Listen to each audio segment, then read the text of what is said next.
ಸ್ನೇಹಿತರೆ, ಮೀಡಿಯಾ ಮಾಸ್ಟರ್ಸ್ಗೆ ಸ್ವಾಗತ, ಸುಸ್ವಾಗತ. ಗೆಳೆಯರೆ, ಭಾರತದ ಯುದ್ಧ ವಿಮಾನಗಳಿಗೆ ವಿದೇಶದಲ್ಲಿ ಬೇಡಿಕೆ ಕುದುರ್ತಾ ಇರೋದು, ನಮ್ಮ ಬ್ರಹ್ಮೋಸ್ ಮಿಸೈಲ್ ಖರೀದಿಗೆ ವಿಯೆಟ್ನಾಂನಂತಹ ದೇಶಗಳು ತುದಿಗಾಲಲ್ಲಿ ನಿಂತಿರೋದು, ಮಲೇಷಿಯಾ ಭಾರತದ ತೇಜಸ್ ಯುದ್ಧ ವಿಮಾನಗಳ ಬಗ್ಗೆ ಅತಿ ಹೆಚ್ಚಿನ ಆಸಕ್ತಿಯನ್ನು ತೋರಿಸ್ತಾ ಇರೋದು ಮತ್ತು ಲಘು ಯುದ್ಧ ವಿಮಾನಗಳ ಮಾರುಕಟ್ಟೆಯಲ್ಲಿ ನಾನಾ ದೇಶಗಳ ಯುದ್ಧ ವಿಮಾನಗಳನ್ನ ತೇಜಸ್ ಹಿಂದಿಕ್ಕಿರೋದ್ರ ಬಗ್ಗೆ ಕೂಡ ನಿಮಗೆ ಗೊತ್ತೇ ಇದೆ. ಇದ್ರ ಬಗ್ಗೆ ಮತ್ತೊಂದು ಸಂತೋಷದ ಸುದ್ದಿ ಅಂದರೆ, ಭಾರತ ಕಳೆದ 5 ವರ್ಷಗಳಲ್ಲಿ ತನ್ನ ಆಯುಧ ರಫ್ತು ಪ್ರಮಾಣದಲ್ಲಿ ಸುಮಾರು 5 ಪಟ್ಟು ಹೆಚ್ಚಳವನ್ನು ದಾಖಲಿಸಿದೆ. ಹಾಗೆ ಆಮದು ಪ್ರಮಾಣವನ್ನು ಕೂಡ ಗಣನೀಯವಾಗಿ ಕಡಿಮೆ ಮಾಡಿಕೊಳ್ತಾ ಇದೆ. ಅಷ್ಟೇ ಅಲ್ಲದೆ ವಿಶ್ವದ ಅತಿದೊಡ್ಡ 100 ಆಯುಧ ಕಂಪನಿಗಳ ಪಟ್ಟಿಯಲ್ಲಿ ಭಾರತದ 3 ಕಂಪನಿಗಳು ಸ್ಥಾನ ಪಡ್ಕೊಂಡಿವೆ ಅನ್ನೋದು. ಹಾಗಾದ್ರೆ ಭಾರತದ ಆಯುಧ ರಫ್ತು ಮಾರುಕಟ್ಟೆ ವಿಸ್ತಾರಗೊಳ್ತಾ ಇರೋದು ಹೇಗೆ? ಈ ಬಾರಿ ನಾವು ಎಷ್ಟು ಪ್ರಮಾಣದ ಆಯುಧ ರಫ್ತು ಮಾಡಿದ್ದೀವಿ, ಆಯುಧ ರಫ್ತುದಾರ ದೇಶಗಳ ಪಟ್ಟಿಯಲ್ಲಿ ಭಾರತದ ಸ್ಥಾನಮಾನಗಳೇನು ಅನ್ನೋ ಬಗ್ಗೆ ಒಂದಷ್ಟು ಇಂಟ್ರೆಸ್ಟಿಂಗ್ ವಿವರಗಳನ್ನು ನಾವಿಲ್ಲಿ ನೋಡೋಣ.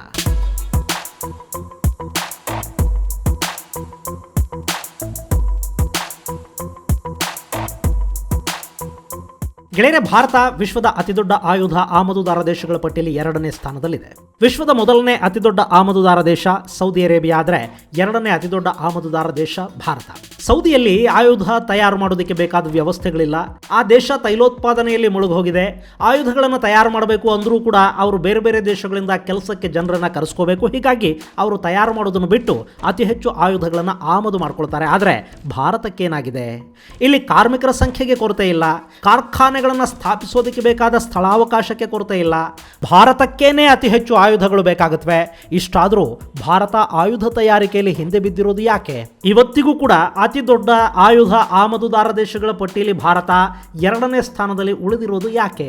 ಗೆಳೆಯರೆ, ಭಾರತದಲ್ಲಿ ಆಯುಧ ತಯಾರಿಕಾ ಕಾರ್ಖಾನೆಗಳಿಲ್ಲ ಅಂತಲ್ಲ. ಭಾರತಕ್ಕೆ ಸ್ವಾತಂತ್ರ್ಯ ಬರುವ ಮೊದಲಿಂದಲೂ ಕೂಡ ಇಲ್ಲಿ ಸಾಕಷ್ಟು ಆಯುಧ ತಯಾರಿಕಾ ಕಾರ್ಖಾನೆಗಳು ಕೆಲಸ ಮಾಡ್ತಾ ಇವೆ. 2ನೇ ವಿಶ್ವ ಯುದ್ಧದ ಸಂದರ್ಭದಲ್ಲಿ ಬೇಕಾದ ಅತಿ ಹೆಚ್ಚು ಆಯುಧಗಳು ತಯಾರಾಗಿದ್ದೇ ಭಾರತದಲ್ಲಿ. ಬ್ರಿಟಿಷ್ ಇಂಡಿಯಾದಲ್ಲಿ ಸುಮಾರು 28 ಆರ್ಡಿನೆನ್ಸ್ ಕಾರ್ಖಾನೆಗಳಿದ್ವು. ಇನ್ನು ಭಾರತಕ್ಕೆ ಸ್ವಾತಂತ್ರ್ಯ ಬಂದ ನಂತರ ಕೂಡ ಒಂದಷ್ಟು ಹೊಸ ಕಾರ್ಖಾನೆಗಳನ್ನು ಸ್ಥಾಪಿಸೋ ಕೆಲಸ ನಡೀತು. ಮುಂದೆ ಭಾರತ ಚೀನಾದ ನಡುವೆ ಯುದ್ಧ ನಡೆದು ಆ ಯುದ್ಧದಲ್ಲಿ ನಮ್ಮ ಹತ್ರ ಚೀನಾನ ಎದುರಿಸೋದಕ್ಕೆ ಬೇಕಾದ ಆಯುಧಗಳು ಹಾಗೂ ಯುದ್ಧ ಸಾಮಗ್ರಿಗಳ ಕೊರತೆ ಉಂಟಾಯಿತು ಅನ್ನೋದು ಗೊತ್ತಾದ ಮೇಲೆ ಮತ್ತೆ 19 ಹೊಸ ಆಯುಧ ತಯಾರಿಕಾ ಕಂಪನಿಗಳನ್ನು ಭಾರತದಲ್ಲಿ ಸ್ಥಾಪಿಸಲಾಯಿತು. ಇಷ್ಟಾದರೂ ಕೂಡ ಭಾರತ ಆಯುಧ ತಯಾರಿಕೆಯಲ್ಲಿ ಗಣನೀಯ ಪ್ರಗತಿಯನ್ನು ಸಾಧಿಸಲಿಲ್ಲ. ಬ್ರಿಟಿಷರು ಭಾರತದಲ್ಲಿ ಏನು ಕೆಲಸ ಮಾಡಿ ಹೋಗಿದ್ರು ಅಷ್ಟು ಬಿಟ್ಟರೆ ನಾವು ಅದಕ್ಕಿಂತ ತಾಂತ್ರಿಕವಾಗಿ ಹೆಚ್ಚು ಆಧುನೀಕರಣಗೊಳ್ಳುವತ್ತ ಒಂದೇ ಒಂದು ಹೆಜ್ಜೆಯನ್ನು ಕೂಡ ಮುಂದಿಡೋದಕ್ಕೆ ಸಾಧ್ಯ ಆಗಲಿಲ್ಲ. ಹಾಗಂತ ಭಾರತದಲ್ಲಿ ಏನು ತಯಾರೇ ಆಗಲಿಲ್ಲ ಅಂತಲ್ಲ.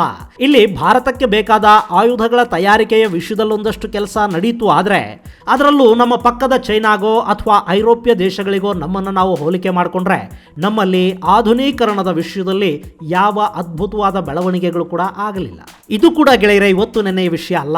ನಾವು ಇತಿಹಾಸದ ಪುಟಗಳನ್ನು ತಿರುವು ನೋಡಿದರೂ ಕೂಡ ಭಾರತ ಆಯುಧಗಳ ವಿಷಯದಲ್ಲಿ ಅತಿ ಹೆಚ್ಚು ಪ್ರಗತಿಯನ್ನಾಗಲಿ ಆಧುನೀಕರಣಗೊಳ್ಳುವ ಪ್ರಯತ್ನವನ್ನಾಗಲಿ ಮಾಡಿದ್ದು ಕಾಣಿಸೋದಿಲ್ಲ. ಸಾಂಪ್ರದಾಯಿಕ ಯುದ್ಧ ನೀತಿಗಳು, ಶಾಂತಿ ಹಾಗೂ ಧರ್ಮಯುದ್ಧದ ಮೇಲಿನ ಅಪಾರವಾದ ಮೂರ್ಖ ಭ್ರಮೆಗಳು ಭಾರತೀಯ ರಾಜರು ಹಾಗೂ ಸಾಮ್ರಾಜ್ಯಗಳ ಸೋಲಿಗೆ ಸಾಕಷ್ಟು ಬಾರಿ ಕಾರಣವಾಗಿದ್ದೂ ಇದೆ. ನಾವು ಆಯುಧ ಹಾಗೂ ಯುದ್ಧ ತಂತ್ರಗಳಲ್ಲಿ ಆಧುನಿಕತೆಯನ್ನು ಅಳವಡಿಸಿಕೊಳ್ಳೋದ್ರಲ್ಲಿ ಬಹುಮಟ್ಟಿಗೆ ಹಿಂದುಳಿದ್ವಿ ಅನ್ನೋದನ್ನು ನಾವು ಒಪ್ಪಿಕೊಳ್ಳಬೇಕಾಗುತ್ತೆ. ಮತ್ತು ಅದಕ್ಕೆ ಭಾರತೀಯರಲ್ಲಿನ ಶಾಂತಿ ಪ್ರಿಯರು ನಾವು ಅನ್ನೋ ಭ್ರಮೆ ಕೂಡ ಒಂದು ಕಾರಣವಾಗಿತ್ತು ಅಂದರೆ ಅದು ತಪ್ಪೇನಾಗೋದಿಲ್ಲ. ಹೀಗಾಗಿನೇ ಬ್ರಿಟಿಷರು ಇಲ್ಲಿ ಸಾಕಷ್ಟು ಆಯುಧ ಕಾರ್ಖಾನೆಗಳನ್ನು ಸ್ಥಾಪಿಸಿ ಹೋದರೂ ಕೂಡ ಅವುಗಳನ್ನು ಸರಿಯಾಗಿ ಬಳಸ್ಕೊಳ್ಳೋದ್ರಲ್ಲಿ, ಆಧುನೀಕರಣಗೊಳಿಸೋದ್ರಲ್ಲಿ ಭಾರತದ ಆಡಳಿತ ಹೆಚ್ಚು ಗಮನ ಕೊಡೋದಕ್ಕೆ ಹೋಗಲಿಲ್ಲ.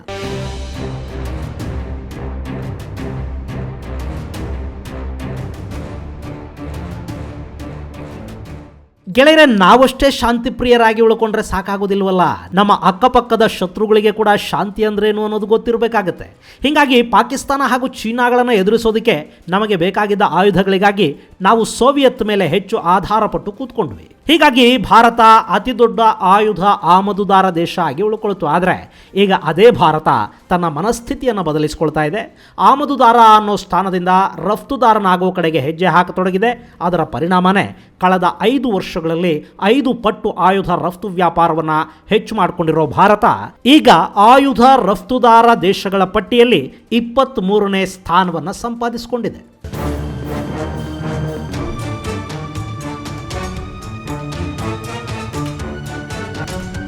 ಗೆಳೆಯರೆ, ಭಾರತ 5 ವರ್ಷಗಳ ಹಿಂದೆ ಅಂದರೆ 2016-17ರಲ್ಲಿ 1521 ಕೋಟಿ ರೂಪಾಯಿ ಮೌಲ್ಯದ ಆಯುಧಗಳನ್ನು ರಫ್ತು ಮಾಡಿತ್ತು. ಅದಕ್ಕೂ ಮೊದಲು ಅಂದರೆ 2013-14ರಲ್ಲಿ ಭಾರತದ ಆಯುಧ ರಫ್ತು ಸುಮಾರು 800 ಕೋಟಿ ರೂಪಾಯಿಗಳಷ್ಟಿತ್ತು. ಅದು 2018-19 ವೇಳೆಗೆ 10,745 ಕೋಟಿ ರೂಪಾಯಿಗಳನ್ನು ತಲುಪಿತು.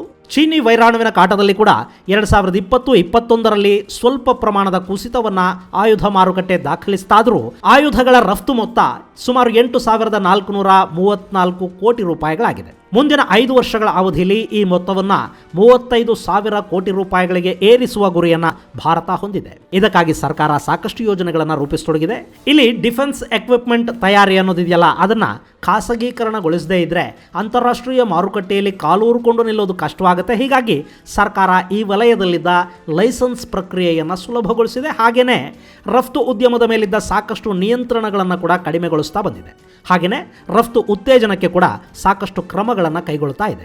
ಅದಕ್ಕಾಗಿ ನಮ್ಮ ವಿದೇಶಾಂಗ ಇಲಾಖೆಯಲ್ಲಿ ಒಂದು ಪ್ರತ್ಯೇಕ ವಿಭಾಗವನ್ನೇ ಸೃಷ್ಟಿ ಮಾಡಲಾಗಿದೆ. ವಿದೇಶಾಂಗ ಇಲಾಖೆ ಇನ್ನು ಕೇವಲ 2 ದೇಶಗಳ ನಡುವಿನ ಸಂಬಂಧಗಳನ್ನು ನೋಡಿಕೊಳ್ಳೋದು ಅಷ್ಟೇ ಅಲ್ಲ, ಭಾರತೀಯ ಉದ್ಯಮಗಳಿಗೆ, ಭಾರತೀಯ ಪ್ರಾಡಕ್ಟ್ಗಳಿಗೆ ಮಾರುಕಟ್ಟೆಯನ್ನು ಕಲ್ಪಿಸೋದು, ಅಲ್ಲಿ ಭಾರತೀಯ ಪ್ರಾಡಕ್ಟ್ಗಳ ಪರ ಲಾಬಿ ಮಾಡೋದು, ಇದೆಲ್ಲವನ್ನು ಕೂಡ ಅಲ್ಲಿನ ವಿಶೇಷ ತಂಡ ನೋಡಿಕೊಳ್ತಾ ಇದೆ. ಹೀಗೊಂದು ಕಡೆ ವಿದೇಶಗಳಲ್ಲಿ ಭಾರತೀಯ ರಕ್ಷಣಾ ಉಪಕರಣಗಳಿಗೆ ಮಾರುಕಟ್ಟೆಯನ್ನು ಒದಗಿಸುವ ಕೆಲಸ ನಡೀತಾ ಇದ್ರೆ, ಮತ್ತೊಂದು ಕಡೆ ದೇಶೀಯವಾಗಿ ಕೂಡ ಡಿಫೆನ್ಸ್ ಉದ್ಯಮಗಳನ್ನು ಪ್ರೋತ್ಸಾಹಿಸುವ ಕೆಲಸವನ್ನ ಭಾರತ ಮಾಡ್ತಾ ಇದೆ.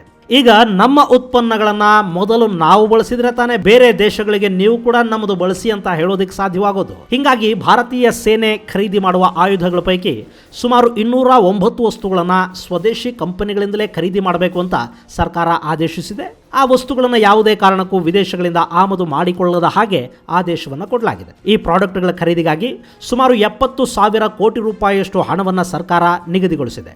ಹೀಗಾಗಿ ಇದು ಕೂಡ ದೇಸಿ ಉತ್ಪಾದನೆಗಳಿಗೆ ಒಂದಷ್ಟು ಮಾರುಕಟ್ಟೆಯನ್ನು ಒದಗಿಸುವುದರಲ್ಲಿ ಸಾಕಷ್ಟು ಸಹಕಾರಿಯಾಗ್ತಾ ಇದೆ.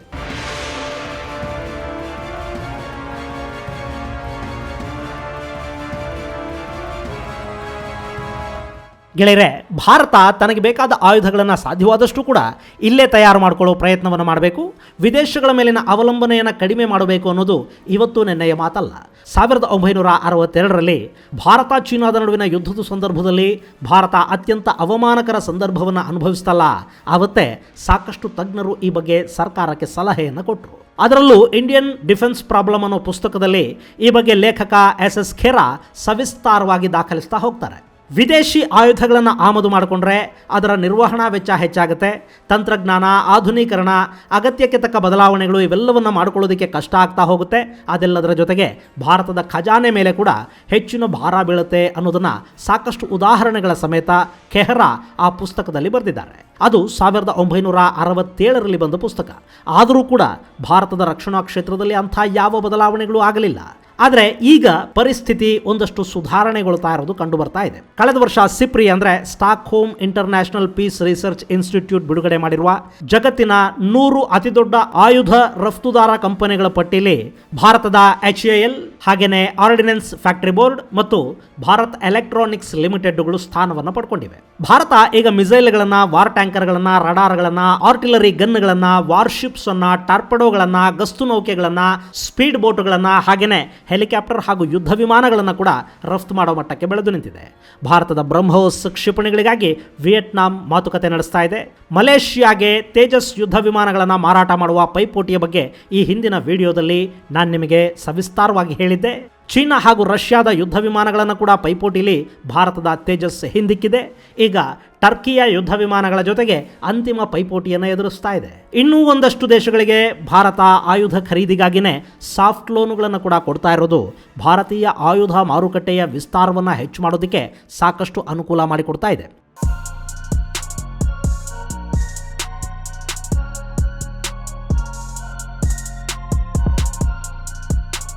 ಇದೆಲ್ಲದರ ಪರಿಣಾಮ ಭಾರತದ ಆಯುಧ ಆಮದು ಪ್ರಮಾಣ ಕೂಡ ಇತ್ತೀಚಿನ 5 ವರ್ಷಗಳಲ್ಲಿ ಗಣನೀಯ ಪ್ರಮಾಣದಲ್ಲಿ ಕಡಿಮೆ ಆಗ್ತಾ ಇದೆ.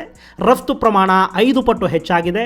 ಇದು ಇನ್ನಷ್ಟು ಹೆಚ್ಚಾಗ್ತಾ ಹೋಗಲಿ. ಯಾಕೆಂದರೆ ಆಯುಧಗಳ ರಫ್ತು ಪ್ರಮಾಣ ಹೆಚ್ಚಾಗೋದು ಅಂದರೆ ಕೇವಲ ಅದು ವಿದೇಶಿ ವಿನಿಮಯವನ್ನು ಹೆಚ್ಚು ಮಾಡೋದರಲ್ಲಿ ಮಾತ್ರ ಸಹಕಾರಿ ಆಗೋದಿಲ್ಲ, ಬದಲಿಗೆ ಅಂತಾರಾಷ್ಟ್ರೀಯ ಮಟ್ಟದಲ್ಲೊಂದು ದೇಶದ ಪ್ರಭಾವವನ್ನು ಹೆಚ್ಚು ಮಾಡೋದು ಕೂಡ ಆಯುಧಗಳ ವ್ಯಾಪಾರನೇ.